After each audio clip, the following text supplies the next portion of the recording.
Hello, guys. So we have again a very special week. The name of this week is VAYIKRA. And this week we have a very particular energy preparing us to in 2 weeks and a half in which we will have the holiday or the window in time, the opportunity, the cosmic opportunity that calls Passover, Pesach, in which we are going to have the opening to connect to endless light, to taste. What does it mean to touch the endless light? Of course, if we are conscious, if we're doing the right work, and if we know where we're going, what we're doing in that moment. But just before that, all the idea of that holiday is to help us to connect to true freedom. True freedom.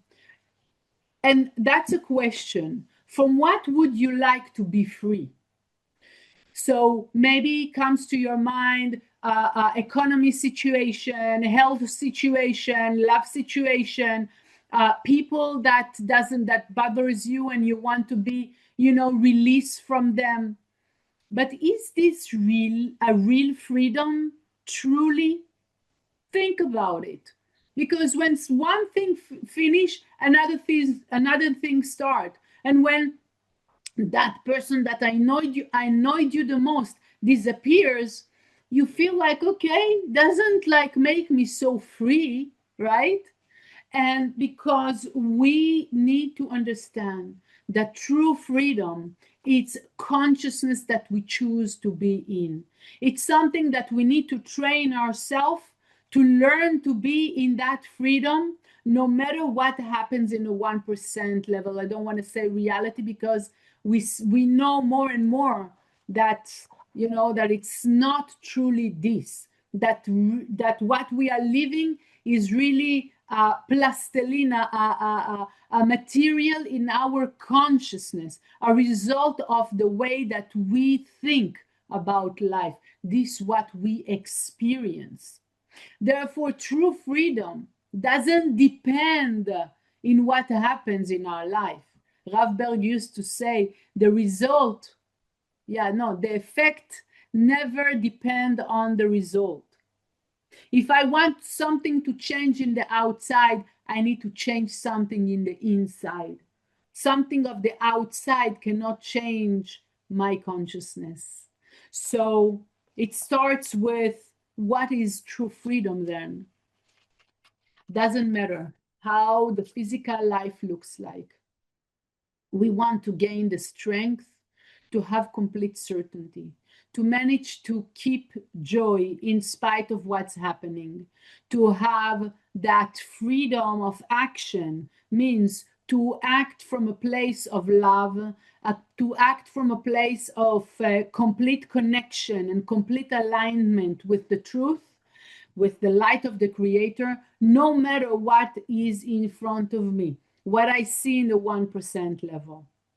And that's required extra force, extra energy. And this is why we have those openings every week. This week, this is the energy that we are gaining.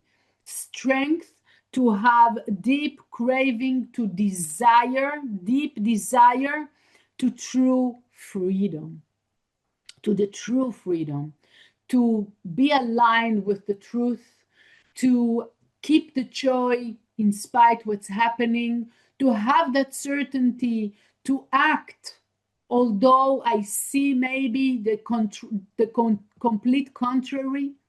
Yes, when things starts to be problematic, I am changing my mood and I'm changing my attitude towards others.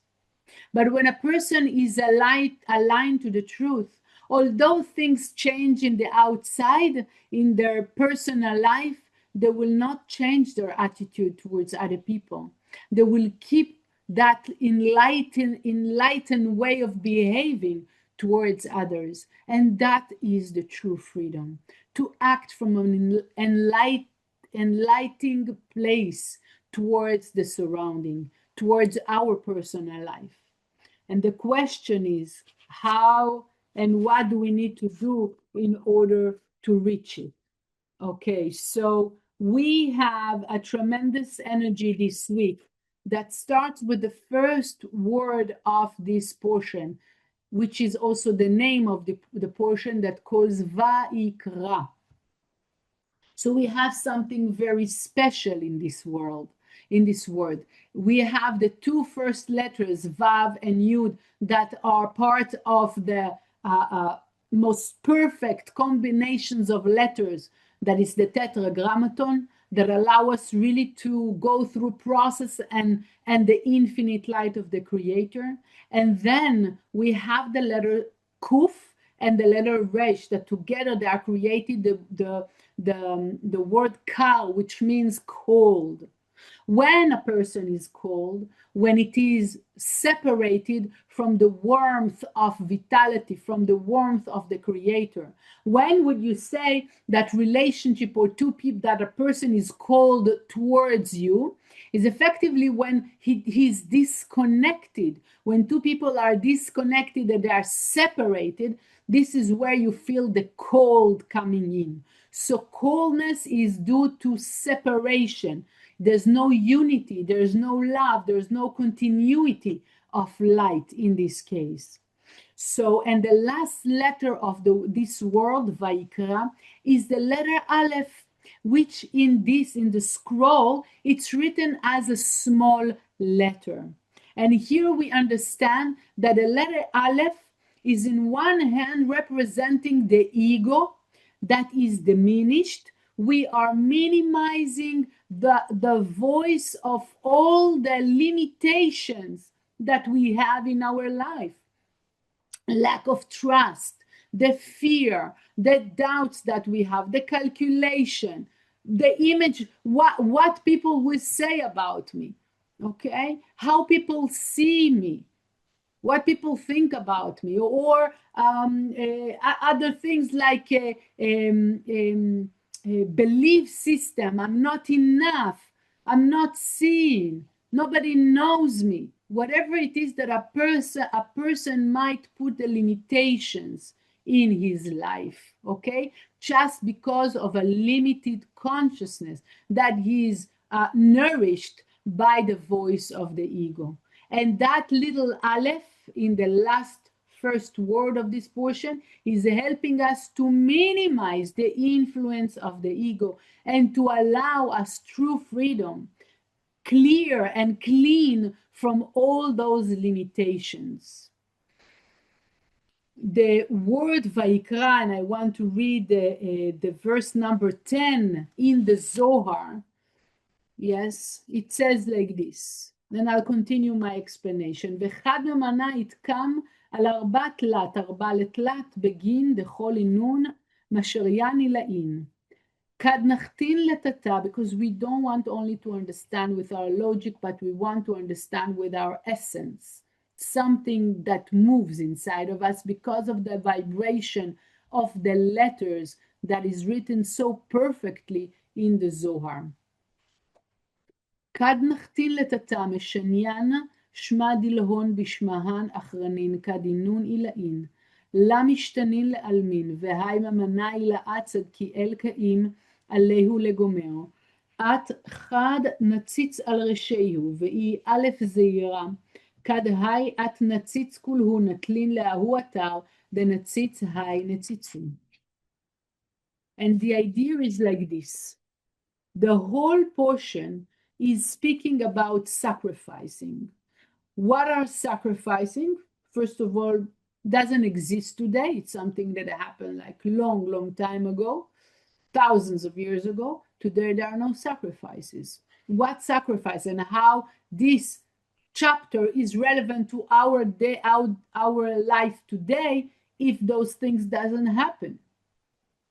Sacrifice in Hebrew is called korban. What are we sacrificing? We can sacrifice our light each time that we are listening to our opponent, and we lose our energy, our vitality to the negativity. Or we can sacrifice our ego. For example, I am saying what I think, although I'm so shy and I don't know how people will take it, but I'm doing it anyway.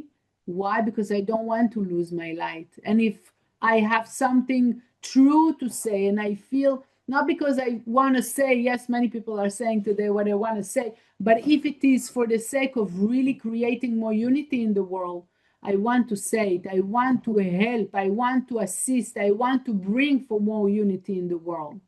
And if it's so, I want to sacrifice my ego saying that, oh, what people will say. I want to sacrifice my ego to tell me, that tells me, oh, you should be afraid that maybe something, this and this might happen, and you should be maybe doubting of what's going to happen tomorrow if right now you're going to do this action of sharing. Yes, you're going to help today a person and you don't know if you will have enough, or if you have enough time, or if this person will give you back.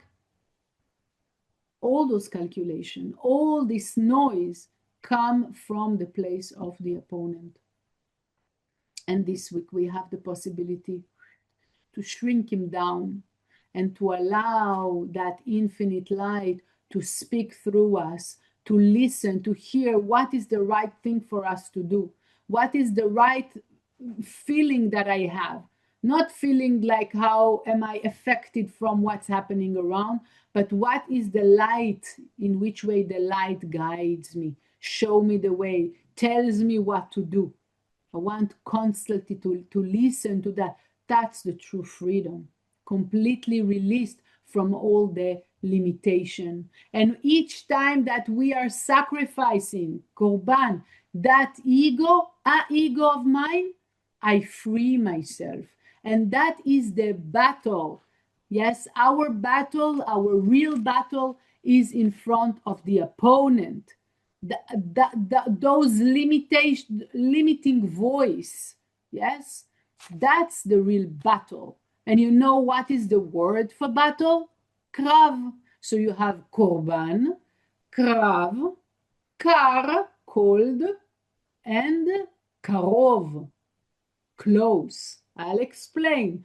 So the moment that we are fighting means that we are sacrificing our opponent, each time overcoming against the automatic nature, against my fear, beyond my fear, beyond my laziness. Each time that I feel that I don't have the courage and I'm going ahead, I'm doing what it's the right thing for me to do in this situation, I sacrifice the ego. In that case, I break the negativity. And what happened, that coldness become warmth, become close. I break what separates us from each other, and what separates us from the infinite energy. And that is the work that we can do this week.